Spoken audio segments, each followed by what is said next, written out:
njeriu nuk duhet të krenohet me atë sa para ka bë, po me atë sa njerëz ka arriti më të lumtur.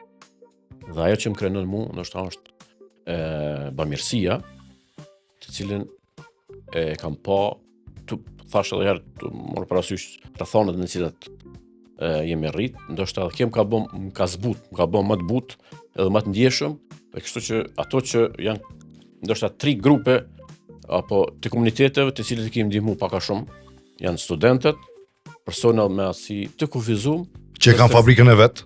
Po, nëse mund pastaj të them, dhe fermerët.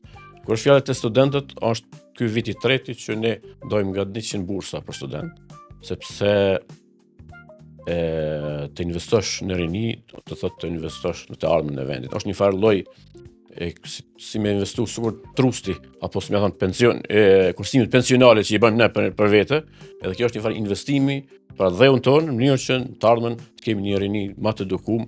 Natyrisht kontributi i on si kompani dhe si fondacion është i vogël, por nëse ndjeku një shembull të tillë, dhe ka fatmirësisht ka shembull plot të tillë, shumë kompani bëjnë një gjë të tillë, kjo është mendoj që është e mira që i ndodh Kosovës. Por ndoshta ajo më e veçanta për mua dhe më ndjeshme është sigurisht mbështetja për kategorinë e personave me aftësi të kufizuar. Dhe unë besoj që nëse ti nuk i dën këto njerëz, ti nuk i dën as Zotin. Sepse këto njerëz nuk janë me fajin e tyre, me ndonjë pengesë fizike apo ndonjë kufizim fizik që e kanë në trupin e tyre, ani pse ka dëshmu fabrika që i kemi lancu po bën gati 2 vite, në të cilën është e vogël, punson vetëm 10 punëtor, por brenda këtyre 2 viteve kanë arritur që të prodhojnë dhe të shesin produkte disa qindra mijëra euro. Madje me këto kontribute, me këto shitje të kontribuojnë edhe në buxhetin e Kosovës, ndoshta me disa 10.000 euro, dhe tani domethënë jo vetëm që nuk marrin nga buxheti i Kosovës, por ato kontribuojnë në zhvillimin sadopak të vendit tonë. Dhe kjo është shumë e veçantë. Mendoj që po them këto njerëz. Kjo është pjesa më e bukur definitivisht. Po, kjo është pjesa më e bukur. Krenaria ime, si më thonë, aty ku ndihen më së miri. Edhe po të fermerët nuk je keq. Se na takojmë shumë fermer gjatë jetës tonë profesionale. Si jemi në teren, shumica në kohës. Po. Shumica kanë thonë që edhe pemt që na bin tokë që jom për më u gjujt, po janë Shaqir Palushi thotë na e blen ato. Po, me qenë se ne i përpunojmë dhe teknologjia tani ka avancuar.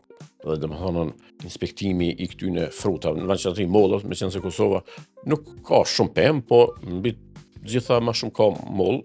Ne mund gaboj tani me sasinë sa kemi grumbulluar, po janë disa milion kilogram që i kemi arritur të grumbullojmë në Kosovë, dhe një pjesë tjetër në Shqipëri e Maqedoni.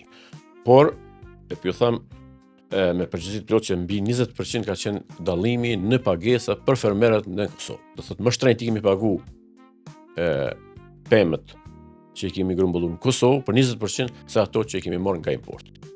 Keni pagu ju më shumë për çfarë? Ne kemi pagu për çfarë? Okay. Ne kemi vendosur çmimin, jo ato. Sepse e dim që fermerët, se vetë kemi qenë bujk, dhe e dim sa vështirë është me kultivu një produkt.